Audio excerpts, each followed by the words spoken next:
Bueno, buenas tardes.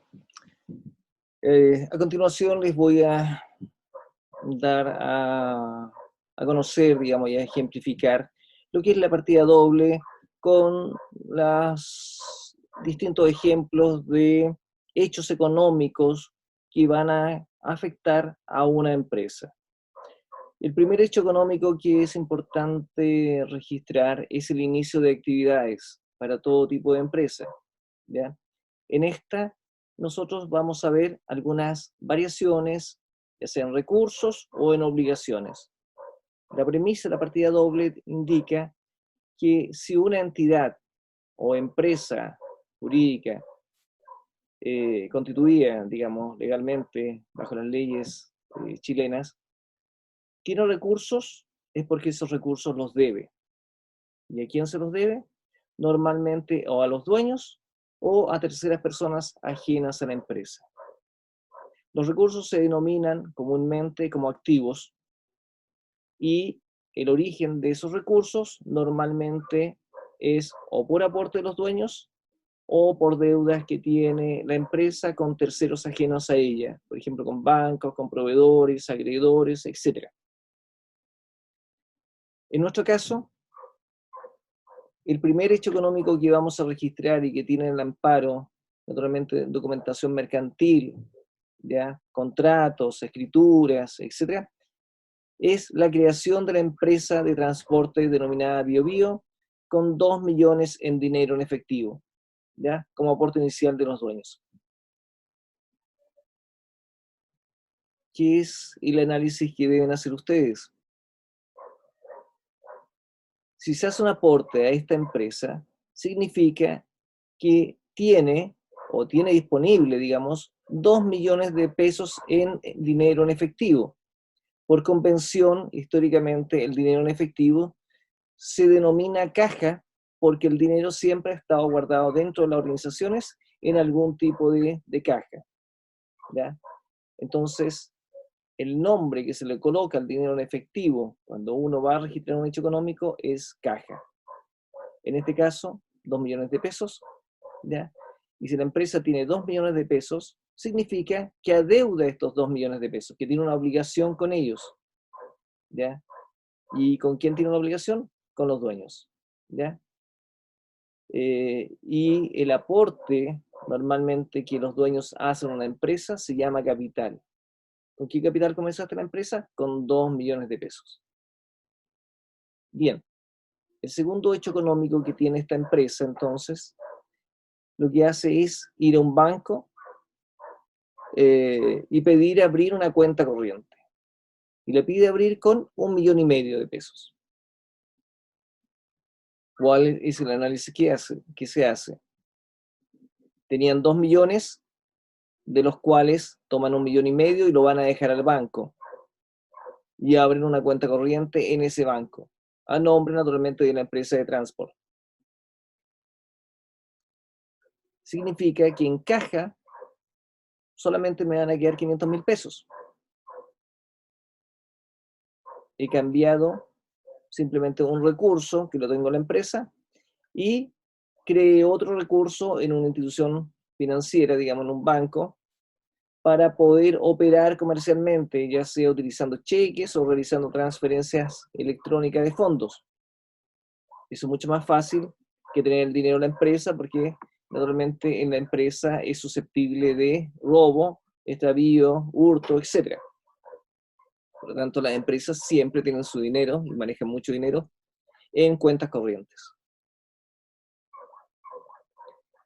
La obligación de los 2 millones de pesos, si ustedes suman los 500.000 y el 1,5 millones, siguen siendo 2 millones de pesos. ¿A quién se los deben? En este caso, ¿ya? A los dueños de la organización. El tercer hecho económico es que solicitan un préstamo al banco por 7 millones de pesos. Esta solicitud es aprobada y les transfieren a la cuenta corriente recién abierta con ellos la suma de 7 millones de pesos. Es decir, se le ha incrementado el dinero que tienen disponible en la cuenta corriente. 7 millones más 1,5 millones que ya tenían, por lo tanto eso me hace 8,5 millones de pesos. Más los 500.000 que teníamos en caja, contamos con 9 millones ya en dinero. Dinero que está en la empresa, 500.000, y dinero que está en el banco para ser utilizado. ¿A quién se le deben esos recursos? 7 millones, por concepto de préstamo bancario, es una obligación, es un pasivo. Y los 2 millones que se le deben a los dueños, que es capital. La sumatoria me hace 9 millones y la sumatoria de acá de activos también me hace 9 millones. La partida doble se cumple. Bien, vamos entendiendo entonces y vamos al cuarto hecho económico. Se compran muebles y útiles por 500.000 pesos y se cancelan con cheque del banco. La empresa necesita comprar muebles y útiles para poder funcionar, ¿ya? Y colocar a su personal en escritorios, ¿ya? Y naturalmente proveerlo de los distintos útiles que van a utilizar.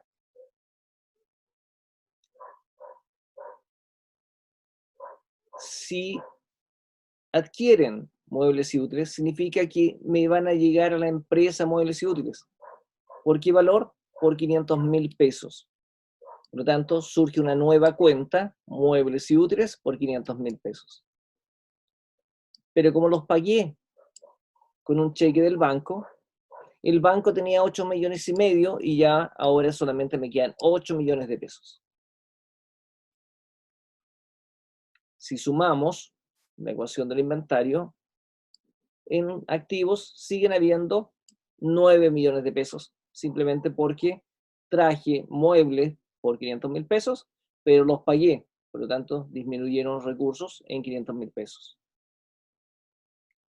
Por otra parte, el préstamo bancario sigue intacto, ¿ya? Lo seguimos debiendo, no lo hemos pagado, y el capital naturalmente también permanece intacto. El quinto hecho económico es una compra de mercadería por 1 millón de pesos, ¿ya? A un proveedor. Las mercaderías de las empresas se compran normalmente a proveedores, ¿ya? Y se les cancela a 30 días, es decir, es una compra al crédito, lo que conocemos como crédito simple. ¿Qué sucede en este caso con nuestra ecuación? No la hemos pagado con dinero de caja, permanecen igual los 500.000 pesos. No hemos generado un cheque ni una transferencia electrónica de fondos. Los 8 millones de pesos siguen permaneciendo. Muebles y útiles siguen ahí estando los 500.000 pesos que compramos en muebles. En este caso compramos 1 millón de mercaderías, por lo tanto se me incrementó la mercadería en 1 millón de pesos. Es un nuevo recurso. Y los recursos, recuerden que los pueden convertir en dinero. El préstamo bancario sigue intacto, no lo hemos pagado, pero sí tengo una deuda por la compra de mercaderías de 1 millón de pesos. Por lo tanto, se incrementó un activo de 1 millón de pesos y naturalmente se incrementó una deuda de 1 millón de pesos. Ese incremento se debe ¿a quién? A un proveedor. El capital sigue intacto. Compramos equipos computacionales entonces por valor de 3 millones de pesos a otro proveedor.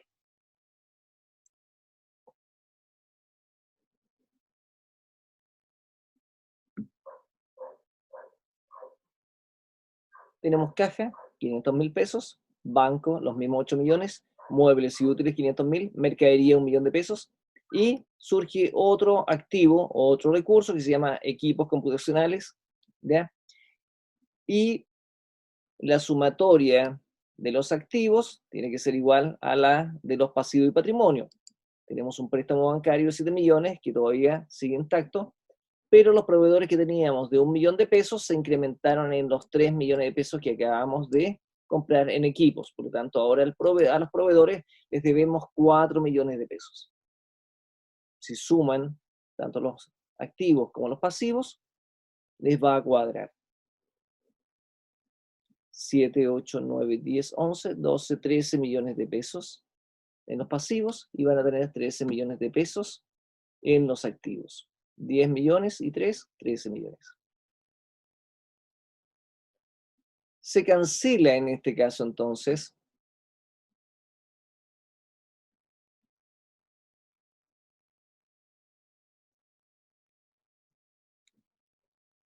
la deuda del proveedor por los computadores de los 3 millones de pesos con un cheque. Por lo tanto, en banco teníamos 8 millones, pagué 3 millones, se me disminuyen los 8 a 5 millones de pesos que tengo en el banco, y los proveedores, que les debía 4 millones, pero le acabo de pagar 3 millones, se me disminuyen a 1 millón de pesos. La ecuación sigue estando cuadrada. 7, 8, 9, 10 millones en pasivo y patrimonio, y se van a encontrar que también en los recursos existen 10 millones. 5, 6, 7, 8, 9, 10 millones. La ecuación se mantiene, no se ha modificado. Se compra un vehículo por 2 millones de pesos a una automotora entonces. ¿Ya? Si estamos comprándole a alguien, naturalmente ese es un proveedor o acreedor. Durante las clases les he explicado que un proveedor es el que provee habitualmente mercaderías, y a veces las empresas hacen la distinción con los acreedores por otros servicios que nos proveen. Servicios de seguridad, servicios de jardinería, servicios de limpieza, u otros servicios que naturalmente afectan a la empresa, digamos, porque son necesarios esos productos o esos servicios. El vehículo también se compró al crédito simple. Por lo tanto, no se altera caja, banco, muebles útiles, mercaderías ni equipos computacionales. Como adquirimos un bien, nos llega un vehículo. Por lo tanto, subo una nueva cuenta que es denominada vehículos. Y también sumo una deuda con los proveedores de 2 millones de pesos más. Tenía 1 millón más 2 millones son 3 millones. La ecuación se sigue manteniendo, como lo podrán comprobar al sumar.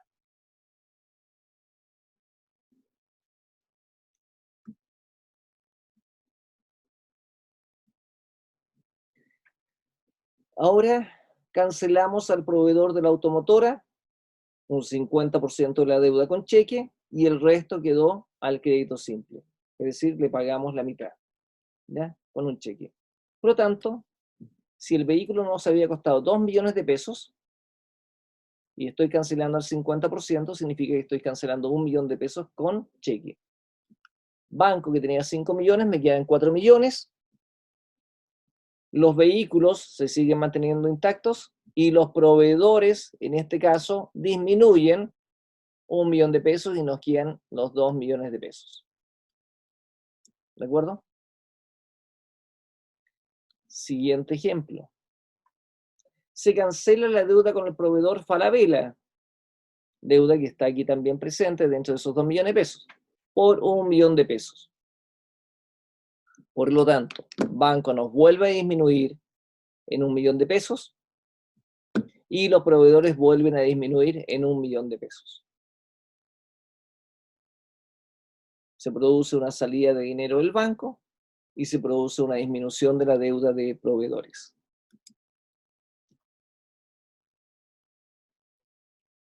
En la operación número 11, se vende la mercadería que tiene la empresa con un 100% de utilidad.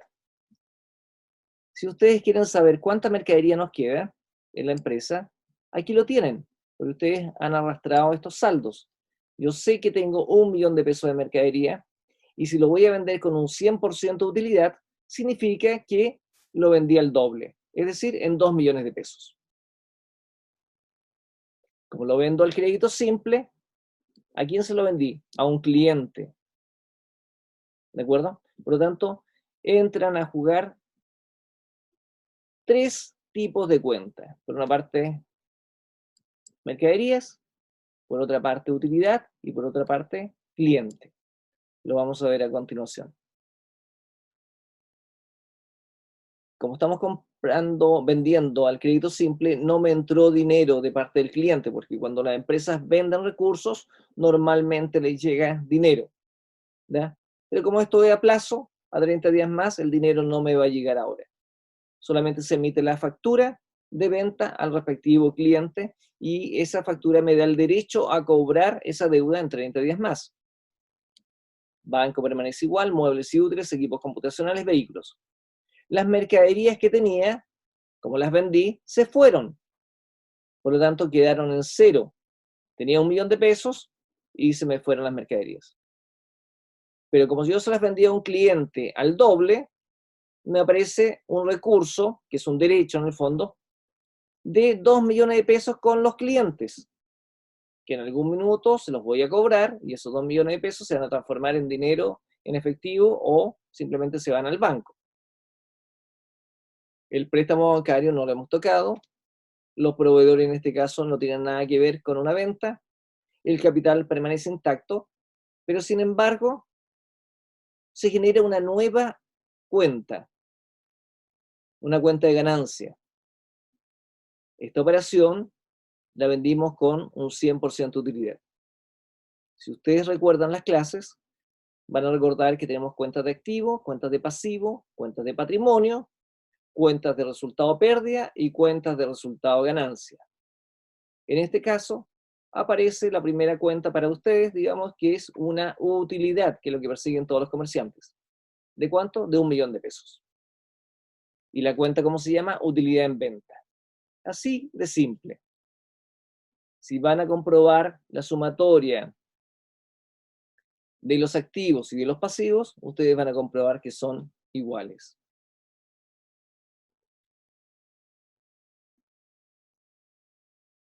El cliente nos cancela la deuda de 2 millones de pesos que teníamos. Aquí está la deuda, 2 millones de pesos, ¿verdad?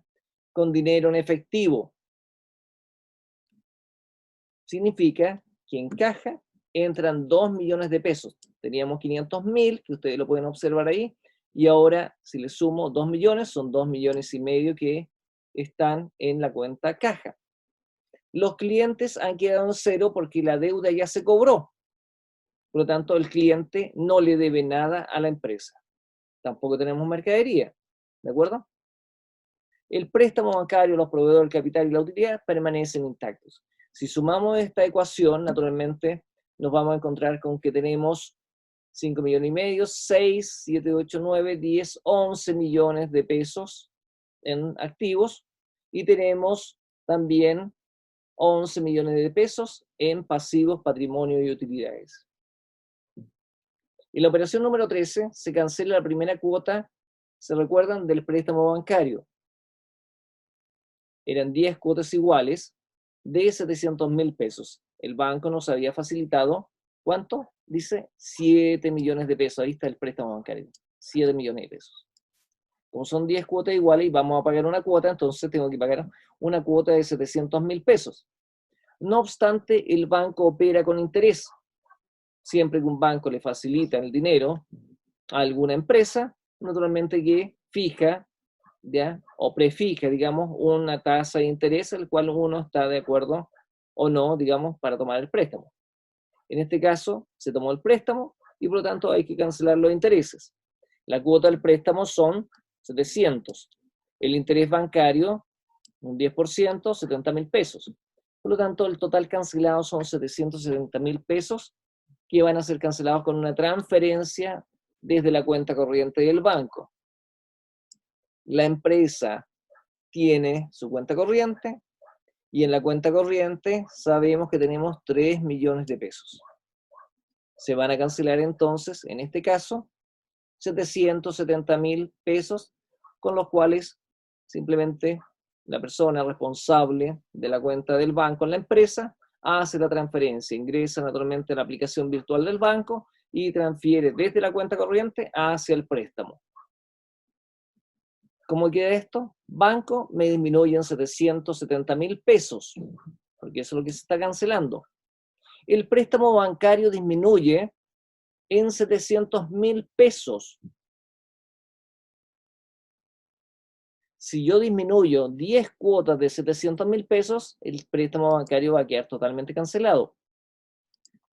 No puedo disminuir el préstamo bancario con los intereses. Los intereses representan, en este caso para la empresa, una pérdida. Y por lo tanto, surge una nueva cuenta de pérdida en los resultados que se llama interés bancario, de 70.000 pesos. Si ustedes suman la ecuación del inventario, permanece igual.